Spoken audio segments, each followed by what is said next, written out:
बच्चों अब हम सेकेंड लास्ट क्वेश्चन में क्वेश्चन नंबर 22 में लिखा find the percentage of pure gold in 22 carat gold if 24 carat gold is 100% pure. ठीक है, कह रहे कि बताओ एक प्योर गोल्ड है, उसमें 22 कैरेट गोल्ड है, तो उसमें गोल्ड का परसेंटेज क्या होगा, जबकि 24 कैरेट गोल्ड में गोल्ड का परसेंटेज 100 होता है। ठीक है, देखो बच्चों बताते हैं कि एक यहाँ पर क्वेश्चन नंबर कौन सा बना रहा है, क्वेश्चन नंबर 22 बना रहा है। ठीक है, एक यहाँ पर गोल्ड है। ठीक है, 24 कैरेट गोल्ड में गोल्ड का परसेंटेज होता है 100% होता है।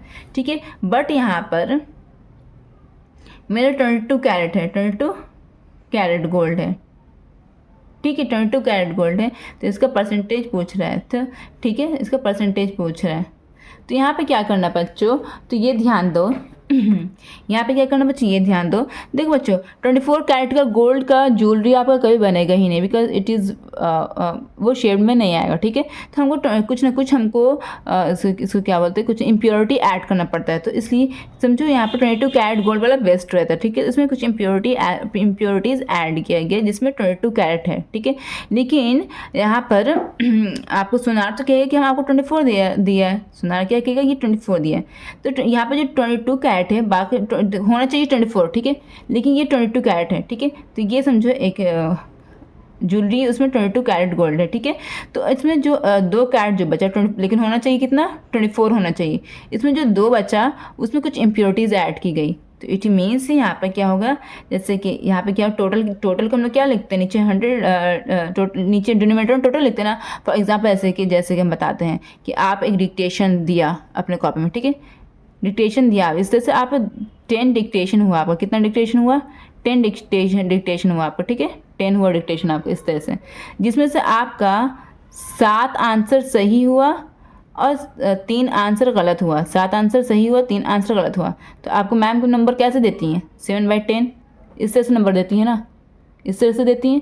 तो इसी तरह से यहाँ पर भी करना है। यहाँ पर टोटल कितना यहाँ पर शो कर रहा है सुनार, टोटल यहाँ पर शो करे कि आपको 24 ही दे रहे हैं, लेकिन एक्चुअली में इसमें कितना कैरेट गोल्ड है, 22 कैरेट गोल्ड है ना, लेकिन शो कितना कर रहे हैं कि हम आपको 24 दे रहे हैं। तो बताओ, और उसको हमको निकालना कितना परसेंट में निकालना है, तो परसेंट में निकालने के लिए 100 से मल्टीप्लाई करेंगे। तो बताओ ये कितना परसेंट होना चाहिए इसमें गोल्ड, इसमें तो 100% होगा क्योंकि ये 24 कैरेट है, लेकिन ये 22 कैरेट गोल्ड है, तो इसमें गोल्ड का परसेंटेज कितना होगा,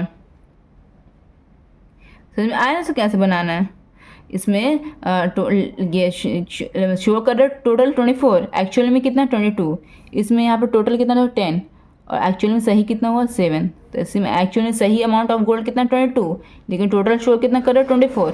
तो इस तरह से करना, इसको ऊपर नीचे काट दीजिए, काट रहा था 2 2 2 2 4 2 2 2 कटा। ठीक है, और कट रहा तो काट दीजिए, 2 6 12 2 5 10 2 0 0 2 3 6 2 2 4 2 5 10।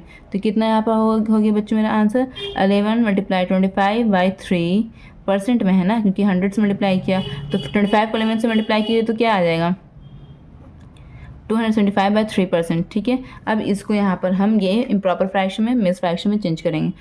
275 को 3 से डिवाइड करेंगे, 3 9 27 कट गया, 5 उतारा, 3 2 6 नहीं 3 1 3, 5 में से 3 गया 2, तो रिमाइंडर में क्या बच गया मेरा 2। तो जो क्वेश्चन पर आता है उसके बीच से फ्रैक्शन का लाइन देते हैं और रिमाइंडर वाला को ऊपर, डिवाइडर वाला को नीचे, इस तरह से। इट मीन्स कॉमन लैंग्वेज में आप बोल सकते हैं नीचे वाला को ऊपर, ऊपर वाले को नीचे। तो यहाँ पर मिस फ्रैक्शन में क्या आ गया आंसर 91 होल नंबर 2/3%, यही मेरा आंसर आ गया। इट मीन्स क्या हुआ कि 22 कैरेट गोल्ड में आपका कितना परसेंट गोल्ड रहेगा, ऑलमोस्ट 91% गोल्ड रहेगा आपका।